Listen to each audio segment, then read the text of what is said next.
The industry may be obsessed with multiplayer games as a means to secure player engagement and longevity, but the timeless classics that have defined the RPG genre have proven that a great game doesn't need to rely on multiplayer mechanics. With the right approach, a single-player experience can offer a wealth of opportunities to revisit a rich storyline, experiment with character builds, and enjoy a unique adventure each time. With that in mind, we have handpicked a selection of 5 brand new IPs that are currently in development and will hopefully offer an intriguing range of experiences. From isometric views to first and third-person perspectives, we will examine what each game brings to the table and assess its potential. You can utilize the chapters function to quickly jump to the title that most interests you, since certain sections of the video, like this intro, are quite lengthy.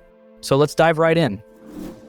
We'll begin with an RPG that features an isometric view, a preferred style for many players. Broken Roads, developed by the Australian studio Drop Bear Bytes, is a post-apocalyptic, narrative-driven RPG that promises to offer players a captivating experience. The developers drew inspiration from a variety of titles, including Disco Elysium, Planescape Torment, the Fallout series, and Baldur's Gate. A century after humanity was destroyed by a nuclear war, Broken Roads explores a Wild West-like environment in Western Australia's towns and settlements. Even though people have rebuilt and populations have stabilized, modern technology has been completely removed from this dangerous and unpredictable world, forcing players to survive and thrive in a world unlike any they have ever known. The game's story explores the morals and philosophy of its characters. Starting with character creation, players can choose and begin with almost any philosophical leaning. The moral compass system, which evaluates the difference between a player's current situation and their previous choices, influences the story by altering a character's beliefs and guiding their dialogue options. As players progress through the game, they may come across hints indicating that certain actions or options are no longer available due to earlier decisions. Broken Roads allows the player to lead a group of 5 characters, each with their own morality bias and personality. The interactions and relationships between party members will determine which quest resolutions are available, adding an extra layer of complexity and replayability to the game. The gameplay features standard RPG systems such as attributes and skills, allowing players to experiment and develop their own playstyle. Since there is no traditional class system, players can choose from 4 different origins for their character. The party members, on the other hand, are derived from more traditional class archetypes such as rangers, berserkers, and clerics. In this dangerous world, players can encounter enemies from time to time, but combat is not as complex as in, for example, Dungeons & Dragons, since story and dialogue are the main focus. The turn-based combat system, which includes both melee and ranged weapons, takes into account factors such as cover, directional facing, and optimal range. In a unique twist, players will use different types of beer instead of potions for buffs. Another notable feature worth mentioning is the crafting system like Baldur's Gate 2, where you collect ingredients and have an NPC make items for you. As you can see on the screen, the graphics of Broken Roads are absolutely gorgeous, with a colorful and incredibly detailed 3D environment that reminds of a more lively version of the Mad Max setting. Due to the fixed camera angle, the developers are able to deliver an insane amount of details in every scene, which completely immerses the player in the game's world and brings the characters' stories to life. Broken Roads is expected to be released sometime in 2023 for PC, Switch, PlayStation, and Xbox. Based on the game's progress and the remaining work, the developers might release it by the end of the year. However, a 2024 delay would not surprise anyone. The game invites players to question their moral choices and survival strategies in a post-apocalyptic Australia. Fans of Disco Elysium will enjoy its similar dialogue system and role-playing mechanics, as well as discover new features such as the moral compass. Many games promise to let players shape the world around them, but few deliver. It remains to be seen if Broken Roads will live up to this expectation. The next entry on our list is Nazralath, The Fallen World, a story-driven, third-person, dark fantasy action-adventure with RPG elements. Euclidean Studios, a small 3-person team, has been working on the game since early 2020. This single-player title focuses on a compelling branching narrative and exploration of a rich, immersive world. According to the developers, Nazralath is an experience woven from the mechanics of their favorite games, texts, painters, and digital artists. The main source of inspiration comes from older CRPGs, specifically Planescape Torment and Dark Souls, as well as the gloomy art of Zdzislaw Beksinski and the otherworldly horror of Lovecraft's stories. Currently, we have some insight on the general setting and prologue. To start off, Nazralath is not a true open-world game, but rather a hub-based experience connected by an overarching world map. Some locations, however, will be open and vast, designed for larger-scale exploration. The main character, named Orpheal, wakes up in a cold, abandoned tomb with no memory of what happened before. The world he once knew has been mysteriously renamed Nazralath and transformed beyond recognition by strange beings from other realms. And this is where the story of the fallen world begins. Because the player will control a predetermined protagonist with a unique story and appearance, character customization will be limited to a few editable accessories and equipment. Aside from the main protagonist, players can expect to meet other characters who will accompany them on their journey, but there is no information on their roles yet. Some of these characters have been teased in concept art by developers. Despite the limitations of character customization, the game's developers are dedicated to making sure that the world of Nazralath is rich in diversity. And at this time, only humanoid enemies are featured, but the final product will include additional non-humanoid enemy types. One thing to keep in mind is that some players rightfully drew comparisons to the Dark Souls series after seeing these visuals and the announcement video, anticipating a similarly hard experience, but the developers have since disproven these claims. While the Fallen World shares visual themes with Souls-like games, it is a more traditional RPG with a focus on quests, exploration, a branching storyline, and dialogue trees reminiscent of late 90s CRPGs. Combat will be less important and in some cases will be completely optional. Generally speaking, the combat system will be a hybrid of Dragon's Dogma, Hellblade, and Dark Souls mechanics. Because there will be fewer combat encounters than in the Souls series, the available movesets will most likely be limited to basic dodge, roll, and block mechanics that do not require perfect timing, as well as simple, mostly number-driven attacks. In short, players looking for a purely action-oriented experience will not find it here. As for new details about the game, it was quiet in the second half of 2022, primarily because the developers are working hard on the game and do not want to put too much pressure on themselves by announcing a release date too early. The game was already shown behind closed doors at last year's Reboot Develop conference, so more information should be available soon. Considering that the game's development started in 2020 and Euclidean Studios is confident that it will take at least that long to complete, we might not see the game until late 2024 or even 2025. In terms of platforms, PC is currently the priority, but there is interest in the game being available on more devices, so consoles are not completely out of the question. We'll try to keep you updated as things change, so make sure you're subscribed to keep up with this and other games in the works. Zoria Age of Shattering is an isometric fantasy role-playing video game with a focus on storytelling. The game is being developed by Tiny Trinket Games, an indie game studio from Romania, and will be published by Anshar Publishing, the same company that released 2021's critically acclaimed narrative-driven RPG game deck. The world of Zoria, once a realm of prosperity and wonder, now lies in ruins, ravaged by vicious hellspawn that prowls its landscape.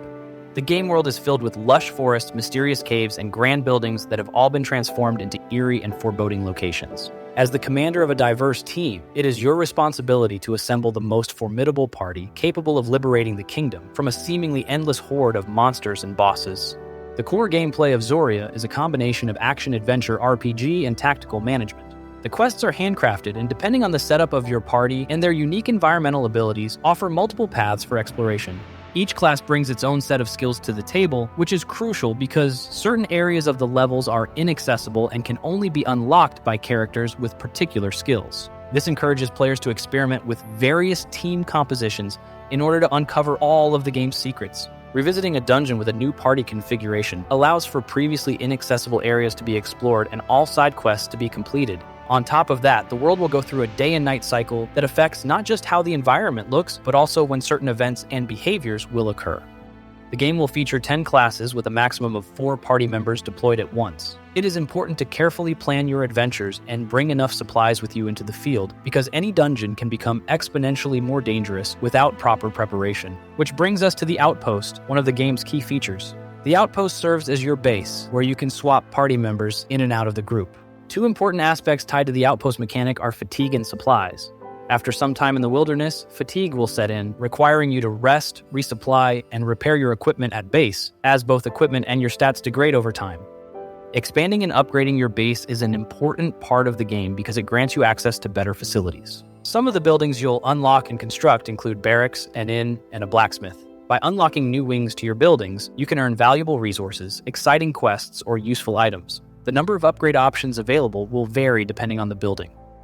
Throughout the course of the game, you will gradually amass a sizable group of companions. And with so many companions to choose from, it's impossible to avoid the problem of a favorite team, in which you only bring certain characters with you and leave others at the base, keeping them underleveled and/or under-equipped. To solve this problem, you can use barracks to send idle followers on separate missions while you are away. If they're successful, you'll earn materials, recipes, items, gold, and a share of the experience points that they have earned. Crafting will be another important activity to keep you occupied when you're not engaged in combat. You will discover that almost every item and herb you come across your journey can be useful in the creation of new weapons, armor, or potions. In general, the game's overall feel will be similar to titles developed by Larian Studios. During exploration, you will control the main character in real time, and the rest of the squad will follow your every step. However, the game switches to a turn-based system once combat begins. The combat is a blend of traditional RPG elements and a more strategic approach, much like Gears Tactics or the XCOM series. Every character can be customized to suit your particular playing style by selecting which skills and abilities to focus on. Your party members can fight up close or from a distance, as well as provide support by healing or protecting other friends. When you engage an enemy, you'll be facing a dynamically changing environment that doesn't rely on a hex or square grids. Instead, it has a freeform structure that allows you to use your surroundings to your advantage, requiring you to consider the line of sight and unit placements. During combat, characters have 2 action points each turn that can be used to move or attack. In addition, each character also has 2 other resources to manage: focus and either mana or energy, depending on their class. One exciting aspect of this combat system is that even though the fighting is turn-based, the rest of the game world continues to function in real time. This means that you need to be careful when selecting your battlegrounds. If you're not, enemies patrolling the area might join in on the action, and what initially appears to be a straightforward skirmish can quickly develop into a challenging conflict. In terms of its current development status, the game is nearing completion. According to the developer's Kickstarter campaign, it should be released in the third quarter of 2023. But before that, they're planning to let people play an early access version in the first quarter of 2023. As of now, Tiny Trinket Games have confirmed that it will only be playable on Windows PC, and it is uncertain if it will ever be made available on any other platform. There's a demo available on Steam, which you can check out in the description below. But keep in mind that the demo is not completely up to date. The developers have made significant changes and fixes recently that haven't been implemented in a Steam demo, so you may encounter a number of bugs and balancing issues if you try it out. Right now, the main focus is on making the game as good as it can be for early access. There is more to creating a good role-playing game than simply adhering to a tried-and-true formula. Zoria adds some fresh ideas to the genre, such as the ability to construct a base and dispatch followers on autonomous missions that can be used to gather materials, level up characters, and more. The fatigue system, on the other hand, is intriguing on paper, but it can be a double-edged sword if it is implemented too aggressively and ends up being more of an annoyance than something that is meant to be an engaging or realistic gameplay mechanic. Leave a comment below and let us know if you've ever played a game with a fatigue-like mechanic. We would love to hear your thoughts on the experience. We'll see how things go during early access and check if Zoria Age of Shattering can make a name for itself in the role-playing genre. If you enjoyed this video and found it helpful, please give it a thumbs up to let us know. We're not sponsored, so your support by liking and subscribing really means a lot to us. And while we're at it, don't forget to hit that notification bell so you never miss a video. Next one on the list is Tainted Grail: The Fall of Avalon, a first-person open-world role-playing game currently in development by Awaken Realms Digital. This RPG is based on the popular board game of the same name from 2019. The transition to video games started with the successful launch of Tainted Grail Conquest in 2021, a unique combination of roguelike and deck-building gameplay. They are now continuing to build on this foundation with a full-scale open-world RPG experience. The story takes place on the enchanted island of Avalon, where the legendary tales of King Arthur, the magical sword Excalibur, and the wise wizard Merlin come to life. The island is plagued by a devastating illness called the Red Death and the Weirdness, a mysterious fog that covers parts of the world and alters the human mind and body. In their desperation to stop the spread of the Red Death, the Order of the Red Priest are taking prisoners to secret laboratories to conduct experiments. In an early demo session, we were shown that the beginning of your journey takes place in a locked prison cell on the island asylum. This area serves as a tutorial and provides the foundation for the story ahead. Look, we just have to get this over and done with. The game draws inspiration from popular RPG series such as Elder Scrolls and Fallout, incorporating elements that fans of these games will recognize and appreciate. Like Skyrim, the game is played in first-person perspective, allowing players to fully immerse themselves in the world. Players have the freedom to loot and interact with nearly all objects and items. The combat, dialogue, stealth mechanics, lock-picking system, and even some UI elements like the compass are all reminiscent of those found in Skyrim, providing a familiar experience for players. The leveling system is also similar. As you progress and level up, you have the option to increase your health, mana, or stamina, and assign skill points to further customize your playstyle. The only thing missing to complete an immersive Skyrim-like experience is the signature physics engine.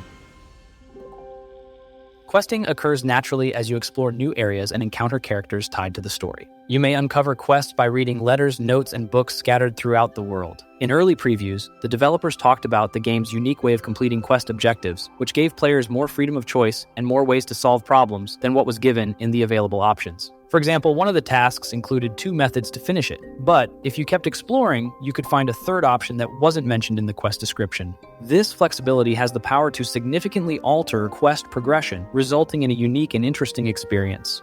At this point in the game's development, it is too early to provide a comprehensive overview of the combat system, as this aspect of gameplay is often subject to changes and balancing adjustments. Currently, we have only seen brief glimpses of both close quarters and long-range combat, and the only hints of magic that have been revealed so far are some kind of fireball spell and the time-slow ability called Temporal Hold. Having said that, the combat is extremely similar to that of Skyrim. It consists of basic light and heavy attacks combined with parries and timed blocks. Both you and your foes use stamina to attack, so it's important to manage it effectively, as every ability depletes it, putting you and your enemies at risk of becoming staggered during lengthy battles. Overall, the combat doesn't look that interesting at the moment, which makes sense because Skyrim's combat wasn't its best feature either. It will be interesting to see how magic fits into the combat flow once it is fully implemented.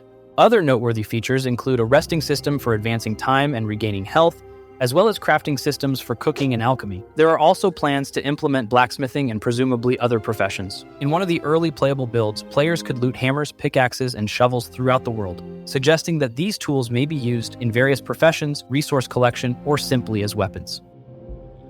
Even at this early stage, when everything is still work in progress, the gameplay appears smooth and fluid. The open world experience is seamless, with minimal loading screens, which appear only when entering larger interiors such as dungeons.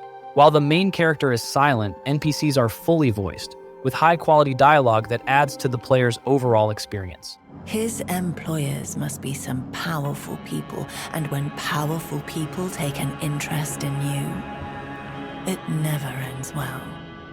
Their delivery of lines was neither underdone nor over the top, comparable to many AAA games of the highest caliber. However, it's unclear at this time how many characters will have voice acting, so we can't determine the extent to which the developers invested in this feature. Hopefully, the early access release will shed more light on this aspect. Speaking of early access, the first chapter of the adventure, which centers on the Horns of the South and the Excalibur, will be available very soon, on the 30th of March this year. Early access will feature approximately 10 to 15 hours worth of content, with a large open world for players to explore, as well as a character creator, additional crafting options, and spellcasting gameplay. The dark and creepy world piqued our interest, and based on what we've seen so far, the developers appear to be on the right track to creating a familiar experience that will appeal to a wide audience. And there is a big chance that Tainted Grail: The Fall of Avalon will appeal to Skyrim players who are sick of spending more time modding the game than actually playing it. The game is currently being developed only for Windows PC and is designed to be mod-friendly. The link to a public demo on Steam can be found in the description. Be sure to keep an eye out for updates during early access for further details.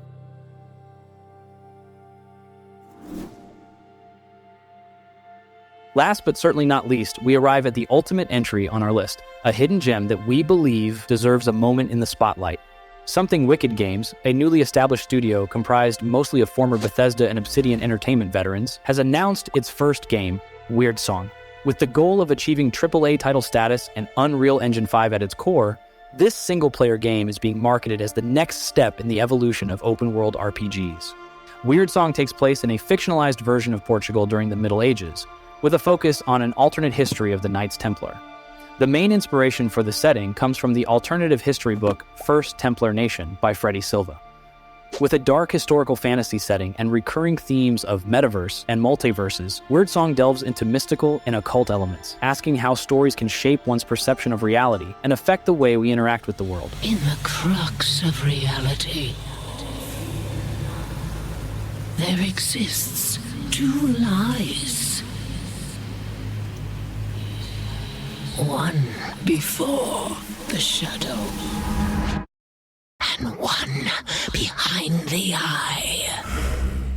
The game's approach to narrative includes playing with concepts such as an unreliable narrator, choice and consequence, the supernatural, and Templar-like conspiracies. The team wants to create big, monumental elements, offering players the chance to reshape their world and discover what lies beyond. In Wyrdsong, players will take on the role of a fully customizable protagonist and engage with the world through RPG mechanics such as combat, questing, skill trees, and a sense of progression. The developers aim to create a large open world with tons of quests, exploration, deep character systems, and crafting elements.